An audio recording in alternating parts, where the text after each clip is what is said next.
Hola queridos estudiantes, ¿cómo están? La clase anterior, dentro del tema de función cuadrática, hemos analizado su forma general, aprendimos a identificar el valor de sus coeficientes y también cómo construir su gráfica a partir de una tabla de valores. Hoy día, en clase, analizaremos de qué depende la orientación de esta parábola. Analizaremos cómo calcular su eje de simetría, así como el cálculo de su vértice. Mucha atención, que esto no es nada complicado. Comenzamos con su orientación. La clase anterior hemos apreciado que la gráfica de la función cuadrática se puede abrir hacia arriba o se puede abrir hacia abajo. Esto depende del valor del coeficiente a que acompaña a la x al cuadrado. Por ejemplo, si a es mayor que 0, la gráfica será una curva abierta hacia arriba. Esto se denomina convexo. Si a es menor que 0, la gráfica será abierta hacia abajo. Esto se denomina cóncavo. Vamos a analizar el siguiente ejemplo. Nos pide que para la función f de x igual a x al cuadrado menos 2x menos 3, analicemos la orientación de la parábola. Podemos observar en su forma general que el valor de a es igual a 1, esto es mayor que 0, lo que implica que al graficar la parábola tendremos una curva abierta hacia arriba. Esto quiere decir que es convexa. Ahora vamos a realizar el mismo ejercicio para la función f de x igual a menos x al cuadrado menos 4x más 5. Observamos que el valor del coeficiente a es igual a menos 1. Esto es menor que 0, lo que nos indica que al graficar la parábola tendremos una curva abierta hacia abajo. Esto es cóncavo. Como puedes observar, analizar la orientación de una parábola a partir de su forma general no es nada complicado.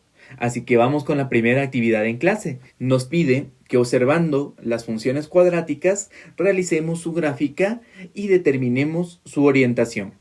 Para realizar esta actividad tendremos que reconocer el valor de a, determinar su orientación, construir una tabla de valores y finalmente realizar la gráfica de la función.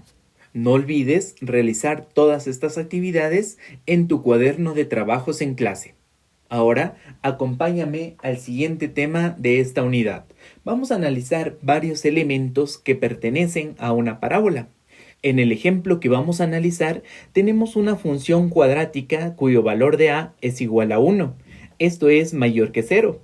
Ya hemos visto en el tema anterior que esto implica que la parábola se abra hacia arriba. Es decir, que vamos a tener una curva de tipo convexa. En esta gráfica vamos a identificar varios elementos importantes, como su eje de simetría, el vértice de la función, los ceros de la función y el intercepto con el eje de las y.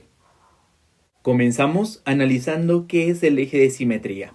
Llamaremos eje de simetría aquella línea vertical imaginaria paralela al eje de las y que divide a la parábola en dos partes iguales. Se debe tener en cuenta que el eje de simetría corresponde a la componente en x del vértice de la parábola y se calculará mediante la expresión x igual a menos b sobre 2a, donde ya sabemos que a y b son coeficientes que forman parte de la forma general de la función cuadrática.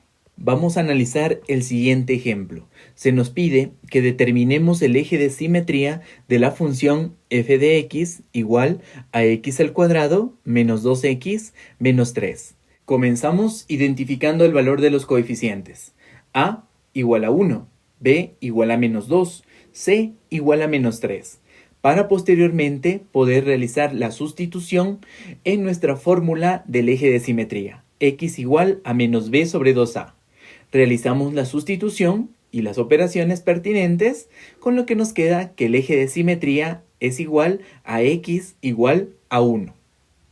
Ahora vamos con tu segunda actividad en clase. En esta actividad vas a tener que determinar y dibujar el vértice y el eje de simetría de la siguiente función, x al cuadrado menos 4x más 5. Para ello tenemos que reconocer el valor de a, determinar la orientación, realizar una tabla de valores, calcular el eje de simetría y finalmente construir su gráfica en el plano cartesiano. Para la segunda parte de esta actividad vamos a hacer lo siguiente. Dice, en cada una de las funciones cuadráticas determina el eje de simetría. Para ello tenemos que hacer dos cosas. Primero, identificar los coeficientes y segundo, usar la fórmula del eje de simetría para su cálculo. Listo, queridos estudiantes, con esto concluye la clase del día de hoy. Si les gustó el video, no olviden darle like, suscríbanse al canal y pueden dejarme sus dudas y comentarios en la parte de abajo. Nos vemos la siguiente clase para analizar el vértice de la función cuadrática.